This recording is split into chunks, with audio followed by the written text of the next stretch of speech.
सभी साथियों को जय जिनेन्द्र। आज अगली कड़ी में कविवर बनारसी दास समय सार नाटक में बता रहे हैं कि बुद्धि का बल तो मुझे पूर्व आचार्यों ने प्रदान कर दिया और मेरी वो बुद्धि जो भक्ति में लगी है।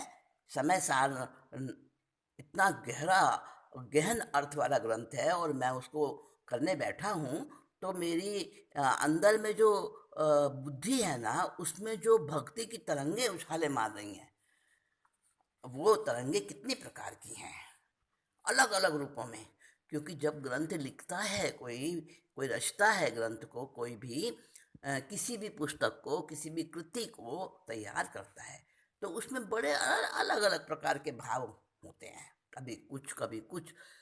तो वो सारी होशियारी, वो सारी कलाकारी मेरे में भक्ति से आई है। मेरी आत्मा के अंदर में, आत्मा के प्रति जो मेरी श्रद्धा है, जो भक्ति है, वो पैदा हो गई है मेरे अंदर। और उसी के कारण से कभी तो मैं विलास लिखता हूँ और कभी मैं कुछ और ही प्रकार से सुंदर वर्णन करता हूँ। तो ये सारा जो अलग अलग रूपों में मेरी भक्ति की तरंगे बह रही हैं, वो आत्मा के अनुभव से आई हैं। तो आत्मा का अनुभव क्या, कि मेरी आत्मा ऐसी है जिसके मुकाबले संसार का कोई पदार्थ नहीं है। और इस बात की पक्की प्रतीति हो जाए, खूब खूब पक्की श्रद्धा, ठोस श्रद्धा हो जाए, अचल श्रद्धा हो जाए कि मैं प्रभु हूँ, मैं वही आत्मा हूँ जो आत्मा सबसे सबसे विशुद्ध है, संसार के सभी पदार्थों से अलौकिक है, विचक्षण है, विलक्षण है। तो ऐसी श्रद्धा हो जाए, वो है अनुभव। अपनी आत्मा का आनंद रस चख लिया है मैंने, ये है अनुभव। तो उस अनुभव और श्रद्धा से मेरे अंदर वो सारी कलाकारी पैदा हो गई है।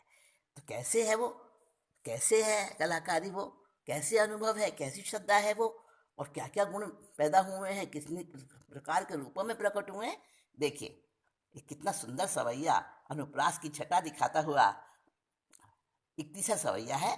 और इसमें कह रहे हैं, कबहु सुमति व कुमति को विनाश करे, कबहु विमल ज्योति अंतर जगति है, कबहु दया व चित्त करत दयाल रूप, कबहु सुलाल सब लोचन लगती है, कबहु आरती व के प्रभु सन्मुख आवे, कबहु सुभारती व बाहरी भगति है, धरे दशा जैसी तब करे रीति तैसी ऐसी, हृदय हमारे भगवंत की भक्ति है।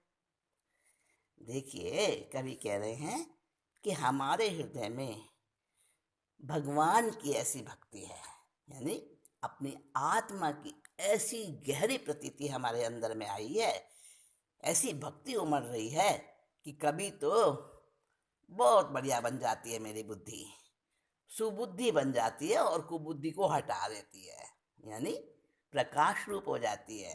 तो अंधेरा वहां टिकता ही नहीं है।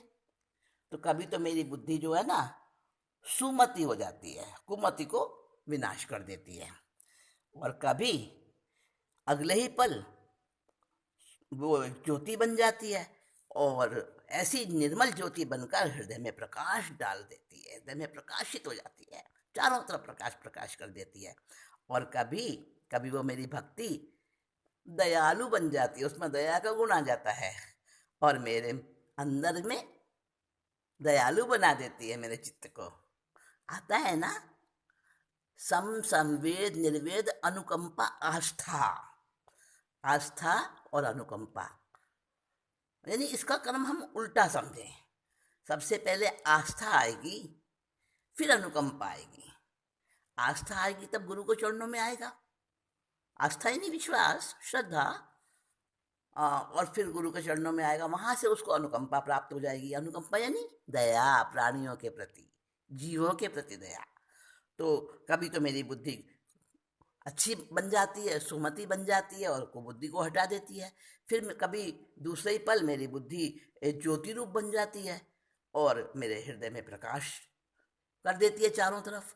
और कभी मेरी बुद्धि दयालु बन जाती है और मेरे चित्त को दया से परिपूर्ण बना देती है।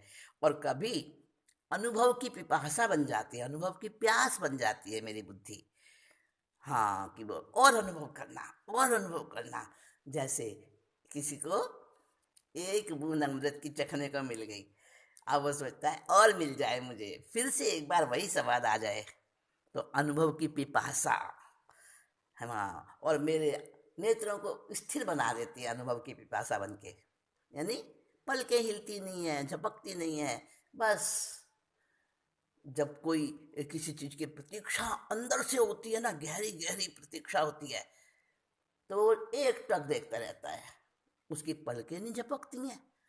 तो ऐसे ही जब मेरी बुद्धि में अनुभव की प्यास जगती है जिस जिस क्षणों में, तो उस क्षणों में मेरी बुद्धि एकदम मेरी आंखें स्थिर हो जाती हैं। और अगले ही पल मेरी बुद्धि कैसी बन जाती है, आरती बन जाती है। आरती समझते हो ना, भगवान की आरती करते हैं ना दीपक जला के। तो मेरी बुद्धि तो मानो वो आरती बन जाती है दीपक की जोत जैसी। और फिर कभी शुभ आरती बन जाती है। शुभ आरती का मतलब सुभाषित। सुभाषित पर सुभाषित किसको कहते हैं, सुंदर सुंदर श्लोकों को, स्तोत्र वगैरह। तो मेरी बुद्धि में से अपने आप अंदर से निकलने लग जाते हैं, मेरी वाणी से श्लोक निकलने लग जाते हैं, स्तोत्र बन जाते हैं। मेरी भक्ति के भक्ति के वशीभूत होकर ना मेरी बुद्धि ऐसी बन जाती है। कभी कभी कभी आरती बन जाती है, कभी शुभ आरती बन जाती है, और सुंदर सुंदर वचनों में स्तोत्र बोलने लग जाती है। और कभी कभी मेरी बुद्धि क्या बन जाती है, दयालु बन जाती है। दया का उसमें से झरना फूट पड़ता है हर एक के प्रति।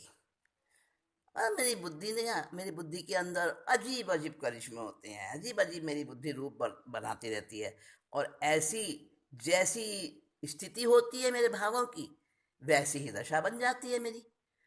और ऐसी रीति है मेरी, मतलब भगवान की कुदरत की ऐसी रीति है, ये तरीका है कि मेरी बुद्धि के अंदर कई उतार चढ़ाव आते रहते हैं। और मेरी बुद्धि कई रूप दिखाती है। और फिर